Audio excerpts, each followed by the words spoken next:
pumataw ng award ang City of Parañaque sa pangunguna ni Mayor June Bernabe. Alam natin sa buong mundo, tinaguriang isa sa pinakamalusog na lungsod ang City of Parañaque. Andito na po ang Hataw Pa Parañaque ni Mayor June Bernabe.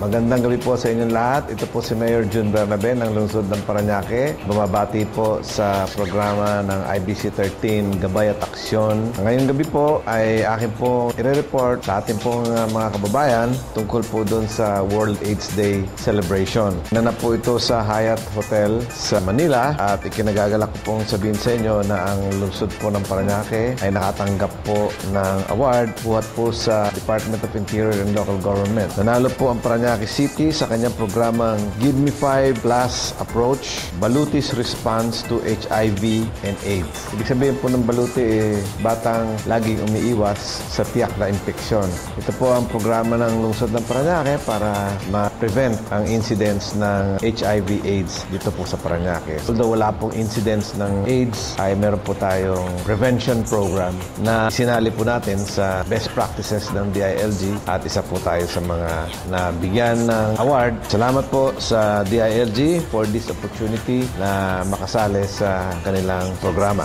Honorable Mayor Parañaque, Mayor Florencio Bernabe, together with his team.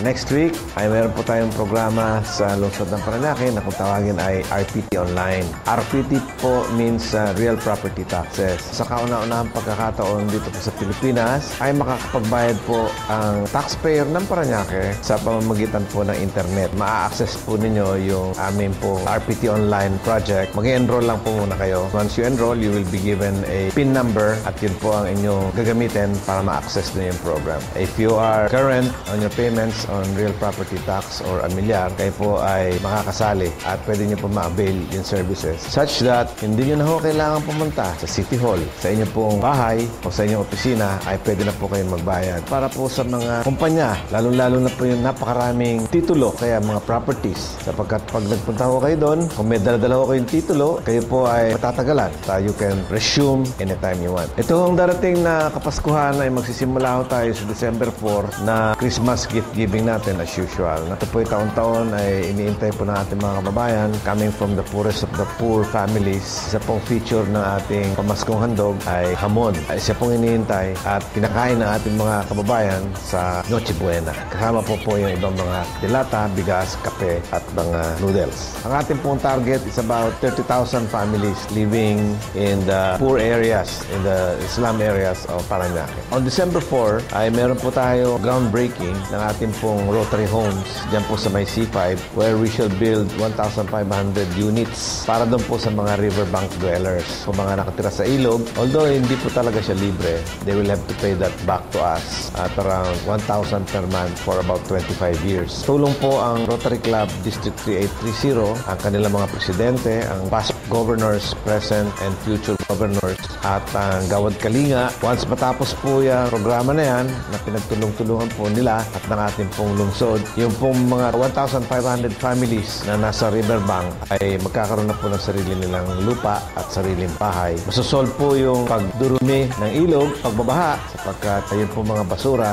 ay atin pong mas madaling mapapalinis sa pamamagitan din po ng ating dredging machine na maibsan ang pagbabaha dito po sa Parañaque. Ang nasolve po natin doon ay yung pag-alis ng pagtira ng paninirahan ng mga kababayan natin sa ilog, luminis yung ilog at baka sakaling maging mabuhay na muli ang mga ilog na yan at pamuhayan uli ng isda at iba pang mga halamang dagat. Ang Gawad Kalinga sa Don Bosco, mga 20 units na nireserve po natin sa mga handicap. May polio, bulag, pipe at kailangan na mag-rehabilitate. In cooperation with the UST Hospital at ang kanila pong grupo doon, this is a Gawad Kalinga project in cooperation with the City of Parañaque. I must say na meron na po tayong around 2,500 units na na naipamahagi sa ating pong mga kababayan at tuloy-tuloy po ang paggawa at pamamahagi ng mga Gawad Kalinga projects. I would like to welcome the group of ANCOP, ANCOP, answering the call of the poor para po makapagpagawa rin po ng pabahay sa mga kababayan nating nakatira sa depressed area. Pangarap po na inyong Mayor, mabawasan mga naninirahan sa depressed area. Ang objective natin ay zero slum dwellers sa lungsod ng Parañaque. Very ambitious, but we'll try to do it with the help of NGOs like Rotary Clubs and GK.